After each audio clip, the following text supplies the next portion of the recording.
Hey everyone, it's Tressa from Authentic Nourishment. I want to ask a really important question today, and that is why are we destroying our athletes?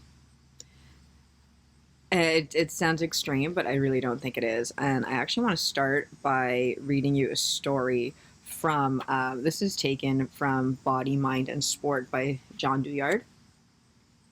It's a really great book. I'm going to highly recommend that you check it out.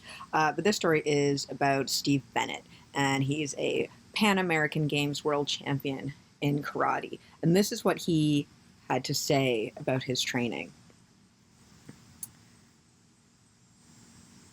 During his training, he said his coach had brainwashed him into never entertaining the possibility of defeat. Thus, Steve became obsessed with winning. Karate was for defeating the opposition and nothing more. Even as he trained his childhood away, he complained continuously to his coach, "I'm tired." This was viewed as a sign of weakness. He was simply forced to train harder and learn to keep his mouth shut.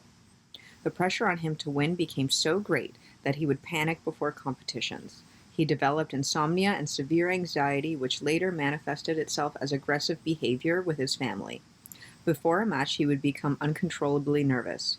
First, his hands would sweat, then his whole body. His heart would begin to race, he would start to tremble, then he would finally burst into the ring in a frenzied state born of nervous exhaustion. Yes, Steve became a winner, but by the age of 24, he had collapsed both physically and mentally. He could barely walk, would hyperventilate at the smallest stress, and was unable to drive a car because his legs shook uncontrollably. He was forced to take tranquilizers and was told that he would need to take them for the rest of his life. Driven by his coach, Steve almost gave his life not to let his coach down. Steve derived little enjoyment or satisfaction from his efforts, and deep inside, he always knew he was destroying himself. What strikes me most about this story is not actually what happened to him. It does have a happy ending. He did get himself off tranquilizers and does teach karate and goes back to the importance of sport and the true meaning of sport. So we do have a happy ending, but what strikes me is not, again, not what happened to him, but how common stories like this actually are. And you can flip through any professional sport and find a story just like this one really easily, actually. Like, this is the rule rather than the exception.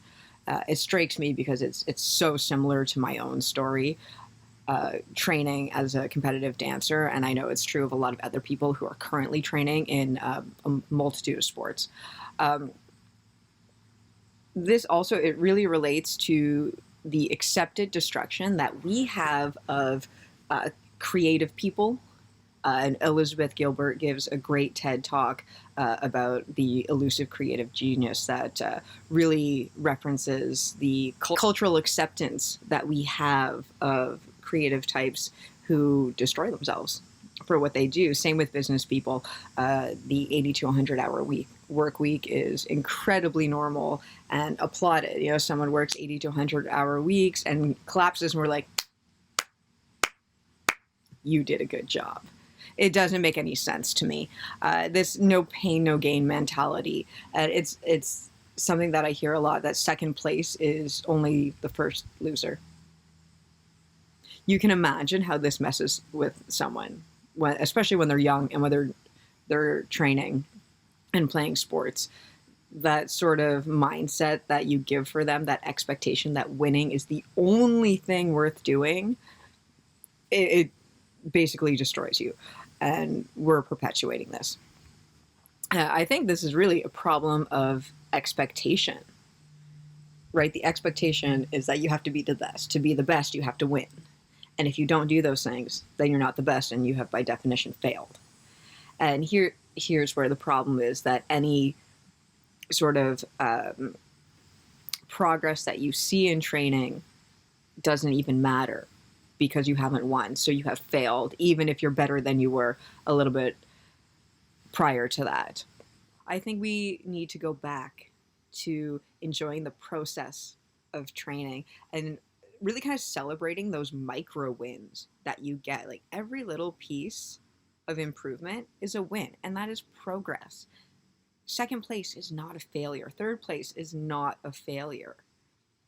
I don't care if you come last place. If you went out and you have performed better than you have previously, regardless of your placement, then that's a win. How could you possibly complain about that? You've done better than you did before, whatever your placement might be. I want us as coaches and as athletes to go back to this idea that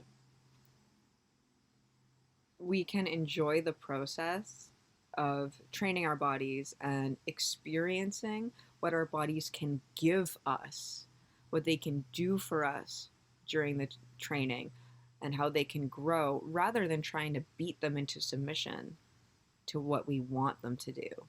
It's a subtle difference, but I think that no gain, no pain, no gain mentality is just destroying athletes, and it's destroying kids, and it's driving kids away from sports in droves. So let's try and rediscover the joy of training and experiencing and inhabiting our bodies and our spirits through sports. And I think collectively we can change this story. Thank you.